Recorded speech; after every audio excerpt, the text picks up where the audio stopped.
ہم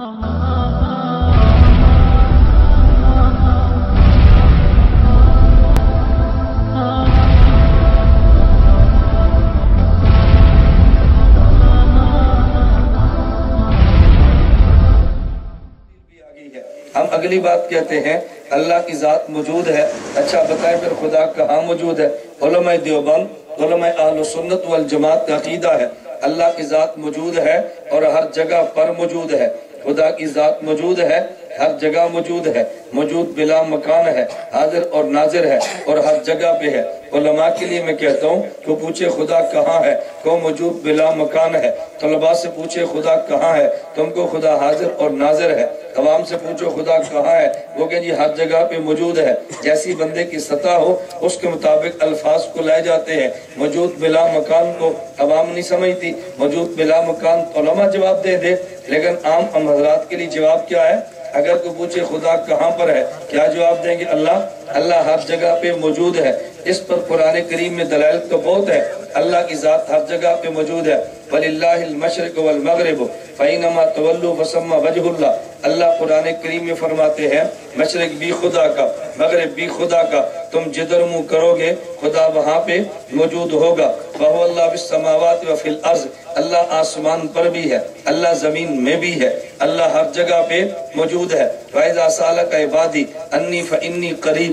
میرے پیغمبر اگر پوچھے خدا میرے بارے میں کہاں پر ہوں، وَإِذَا سَأَلَكَ عِبَادِي أَنِّي میرے بارے میں پوچھے فَإِنِّي قَرِيبٌ تو میں اعلان کرتا ہوں میں خدا قریب ہوں. اور ہر کسی کے قریب ہے نا، جس نے پکارا اس کے قریب ہے. خدا کتنا قریب ہے؟ فرمایا نحن اقرب الیہ من حبل الورید. اللہ شارک سے بھی زیادہ، اللہ شارک سے بھی زیادہ قریب ہے. اچھا اس پر ذہن نشین فرمائے اللہ شارک سے زیادہ قریب ہو سکتا ہے. کیسے قریب ہو سکتا ہے؟ حکیم الامت مولانا اشرف علی تھانوی دیوبند کے ماتھے کا جھومر ہے. اس مسئلے کو حل حکیم الامت مولانا اشرف علی تھانوی رحمت اللہ علیہ نے بڑی پیاری مثال سے بیان فرمایا. حکیم الامت تھانوی فرماتے ہیں یہ جو قرآن کریم میں ہے وَنَحْنُ أَقْرَبُ إِلَيْهِ مِنْ حَبْلِ الْوَرِيدِ، اللہ شارک سے بھی زیادہ قریب ہے. اس کا مطلب کیا ہے؟ توجہ رکھنا. اس کا مطلب کیا؟ حکیم الامت تھانوی فرمانے لگے اللہ لا مثال ہے، اللہ بے مثال ہے. خدا کی مثال دے تو نہیں سکتے، لے سکے مثل شیء ہے، لیکن سمجھانے کے لیے میں مثال دیتا ہوں تاکہ بات سمجھ آئے. ایک بندہ ہے اور ایک بندے کی جان ہے جسے شارک کہتے ہیں. ایک بندہ اور ایک بندے کی جان ہے. بندہ اور بندے کی جان کیوں جڑے ہیں؟ اس لیے کہ اللہ کی ذات موجود ہے. اگر خدا نہ ہو تو بندہ اور بندے کی ذات آپس میں جڑ سکتے ہی نہیں ہے. تو ہم یہ کہیں گے بندہ اور بندے کی جان جڑی ہے بواسطہ خدا. اگر خدا نہ ہوتا تو بندے اور بندے کی جان نہ جڑتی. گویا بندے اور بندے کی جان کے درمیان خدا واسطہ ہے، لیکن بندے اور خدا کے درمیان کوئی واسطہ نہیں ہے. جان اور خدا کے درمیان کوئی واسطہ نہیں ہے. بندہ اور جان کے درمیان خدا واسطہ اور بندے اور خدا اور جان کے درمیان کوئی واسطہ نہیں. تو بندہ اور جان بواسطہ خدا ملتے ہیں، اللہ جان سے بلا واسطہ ملتے ہیں. حکیم الامت تھانوی کی مثال سمجھنا. فرمایا تم نے ایک کاغذ کو لیا اور پھر دوسرے کاغذ کو لیا. اگر تم دو کاغذوں کو ملانا چاہو تو درمیان میں گوند ہے. اگر گوند نہ ہو تو دو کاغذ ملتے ہی نہیں ہے. ہم کہیں گے کاغذ کاغذ سے ملا ہے اور بواسطہ گوند ملا ہے، لیکن گوند کاغذ سے بلا واسطہ ملی ہے. تو کاغذ کا کاغذ سے ملاپ بواسطہ گوند ہے اور گوند کا کاغذ سے ملاپ بلا واسطہ ہے. بندہ اور جان ملی بواسطہ خدا ہے اور خدا جان سے ملا بلا واسطہ. اقرب الیہ من حبل الورید، اللہ شارک سے بھی زیادہ قریب ہے. اللہ لا مثال ہے، بندہ مثال دے نہیں سکتا، لیکن سمجھانے کے لیے مثال دینی پڑتی ہے تاکہ بندے کے دماغ میں اترے. اللہ کہاں پر ہے؟ بولو اللہ کہاں پر ہے؟ ہر جگہ پہ. اللہ قرآن کریم میں کھول کے دیکھ لو، قرآن بار بار کہے گا ثم استوى علی العرش، اللہ عرش پر بھی ہے. قل آمنت من فی السماء، اللہ آسمان میں بھی ہے، اللہ زمین میں بھی ہے، اللہ ہر جگہ پر موجود ہے. اور قرآن کریم میں اللہ رب العزت نے فرمایا ما یکون من نجوا ثلاثۃ الا هو رابعهم ولا خمسۃ الا هو سادسهم ولا ادنى من ذلك ولا اکثر الا هو. دیکھو اللہ فرماتے تم تین ہو تو چوتھا اللہ ہے، تم پانچ ہو تو چھٹا اللہ ہے، تم کم ہو سے زیادہ اللہ تمہارے ساتھ ہے. تمہارا عقیدہ کیا ہے؟ اللہ وہ کہاں پر ہے؟ اللہ کہاں پر ہے؟ جواب کیا دیں گے؟ اللہ ہر جگہ پر ہے۔ دیکھو قرآن کریم کی آیات بھی اس پر موجود ہے۔ میں صرف ایک حدیث سناتا ہوں، حدیث تو بہت ہے۔ نبی کریم صلی اللہ علیہ وسلم فرمایا کہ لو دلیتم، اگر تم ایک رسی زمین پہ لٹکاؤ نا، نیچے اگر تم زمین پہ رسی پھینکو، نبی پاک نے فرمایا لو دلیتم بحبل الى الارض السفلى لحبط على اللہ، اگر تم زمین پھینکو، ساتویں زمین پہ رسی پھینکو، وہ بھی اللہ کی ذات کے پاس جائے گی۔ یہ ترمذی میں روایت موجود ہے۔ تو اللہ کی ذات تو ہر جگہ پہ موجود ہے اور بندے کے ساتھ ہے، یہ عقیدہ قرآن کریم میں ہے۔ اور جو لوگ کہتے ہیں نہیں اللہ خدا کی ذات ہر جگہ پہ نہیں بلکہ اللہ تو صرف عرش پہ رہتا ہے، تم کہو گے یہ کون ہے؟ میں نام لے کر کہتا ہوں تاکہ لگی لپٹی بات نہ رہ جائے کہ یہ لوگ کون ہے۔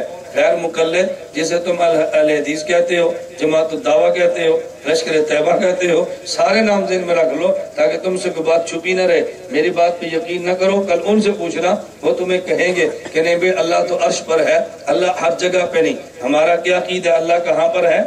بولو کہاں پر ہے؟ ہر جگہ پہ۔ وہ تمہیں کیا دلیل دیں گے؟ وہ دلیل یہ دیں گے بھائی اگر اللہ ہر جگہ پر ہے تو قرآن کریم میں ہے ثم استوى علی العرش، اللہ عرش پر مستوی ہے۔ اسے کو بھی ہم تو کہتے ہیں ہر جگہ پر ہے، ہر جگہ پہ عرش بھی ہے، فرش بھی ہے، کہ ہمارے خلاف دلیل تو نہیں ہے نا۔ ہم کہتے ہیں عرش پر بھی ہے، ثم استوى علی العرش، ہم کہتے ہیں آسمان میں بھی ہے، آمنتم من فی السماء، ہم کہتے ہیں زمین میں بھی ہے، وهو اللہ فی السماوات وفی الارض، زمین میں بھی ہے۔ ہم تو ہر جگہ پہ مانتے ہیں اللہ کی ذات ہر جگہ پہ موجود ہے۔ جب وہ دلائل سے لاچار ہوں گے نا پھر آپ کو کہیں گے اچھا اگر اللہ ہر جگہ پہ موجود ہے تو پھر یہ بتاؤ نبی کریم صلی اللہ علیہ وسلم کو اللہ نے گفتگو کرنے کے لیے کہاں بلایا؟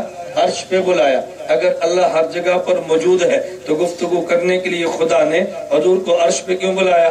اللہ مکہ اور مدینہ میں بات کر لیتے، اس سے پتہ چلا خدا عرش پہ رہتا ہے، تبھی تو وہاں بلایا۔ آپ نے دلیل سے گھبرانا نہیں ہے۔ میں کبھی کہتا ہوں موکل کا وکیل اگر تگڑا ہو تو موکل کو پریشانی ہونا چاہیے، وکیل کمزور ہو تو پھر پریشانی ہوتی ہے نا، وکیل مضبوط ہو پھر کیا پریشانی ہے؟ تو شخص کہنے لگا کہ دیکھیں جی اللہ عرش پر ہے، دلیل کیا ہے؟ اللہ نے گفتگو کرنے کے لیے حضور پاک صلی اللہ علیہ وسلم کو کہاں بلایا؟ عرش پہ۔ میں نے کہا جو تو نے دلیل دی ہے یہ تو ٹوٹ جائے گی۔ کہتا جی وہ کیسے؟ میں نے کہا ایک بندہ کہے گا اللہ کی ذات کوہ طور پر ہے، اس سے پوچھیں گے دلیل کیا ہے؟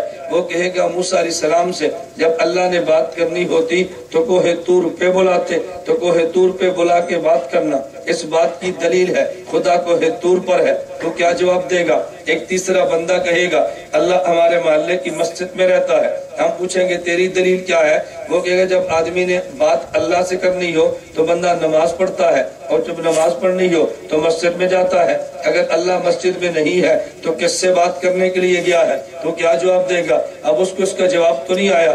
میں نے کہا جواب دیوبند والوں سے سن، ہمارے عقیدے کے خلاف نہ دلیل ہے، ہمارے عقیدے کے خلاف نہ مثال ہے۔ کہتا ہے وہ کیسے؟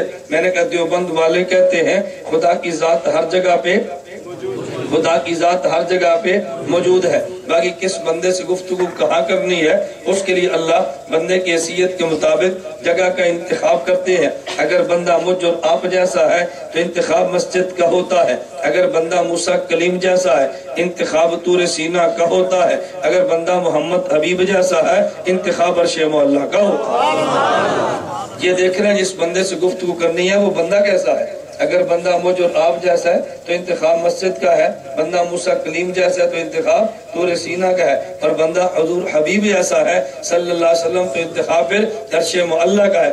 اس کا معنی یہ تو نہیں ہے کہ خدا عرش پہ رہتا ہے۔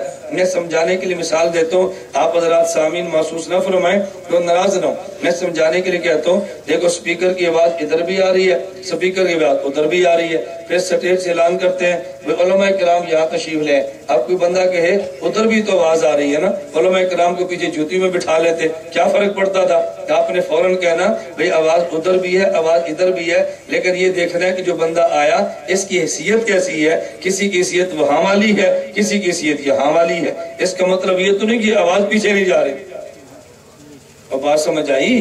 اس کا مطلب یہ تو نہیں کہ آواز پیچھے نہیں جا رہی، تو حیثیت میں فرق تو ہوتا ہے نا۔ اس لیے ہم نے کہا اللہ کی ذات کہاں پر ہے؟ ہر جگہ موجود ہے۔ میں بتا یہ رہا تھا کہ دیوبند کا عقیدہ خدا کہاں پر ہے؟ ہر جگہ پہ موجود ہے، اس پر کوئی اعتراض کی بات نہیں۔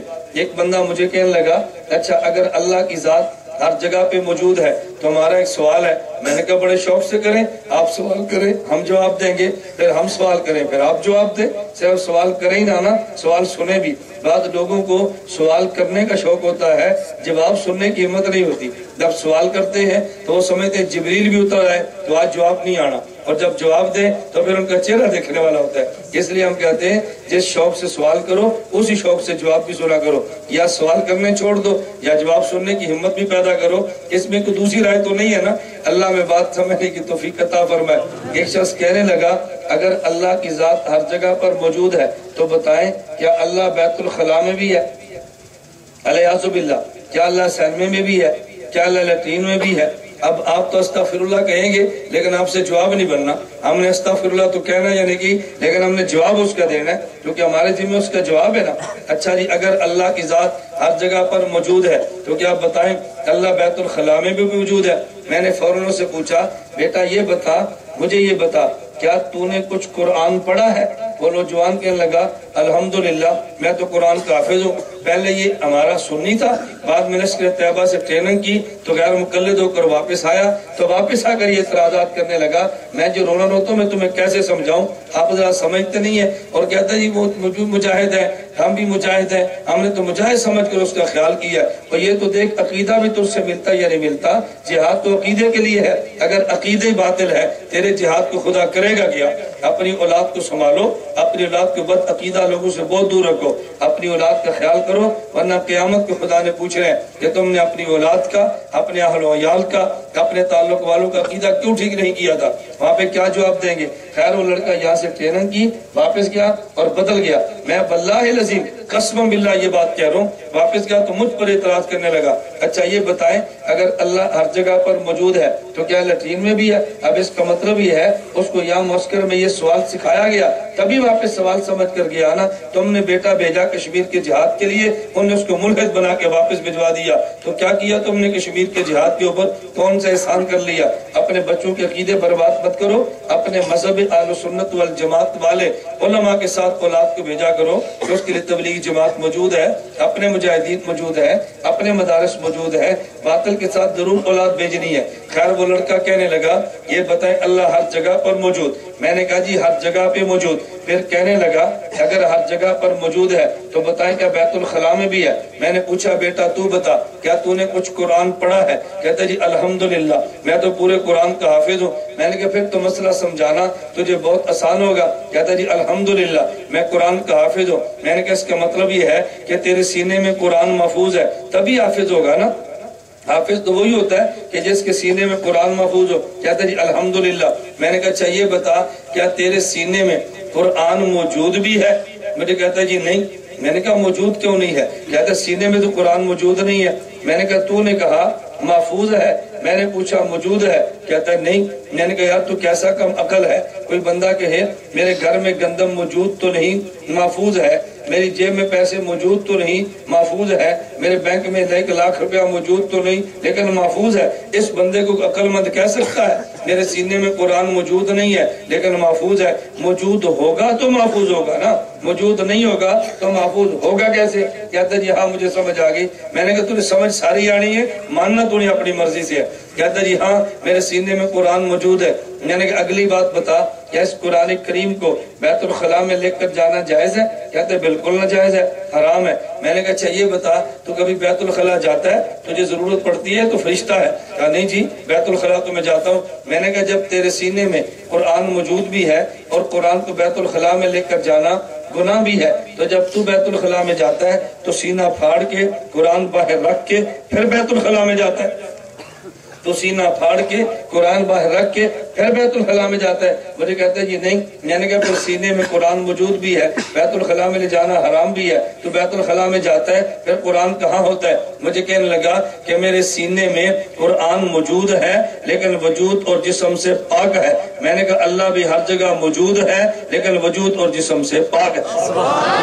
جس طرح قرآن یہ موجود ہو نا، یہ صحیفہ جو ہے اس کو لے جانا حرام ہے، جو سینے میں اس کو لے جانا حرام نہیں، کیونکہ وہ بلا جسم ہے نا، تو بلا جسم پر گناہ نہیں ہوتا، خدا موجود بلا جسم ہے۔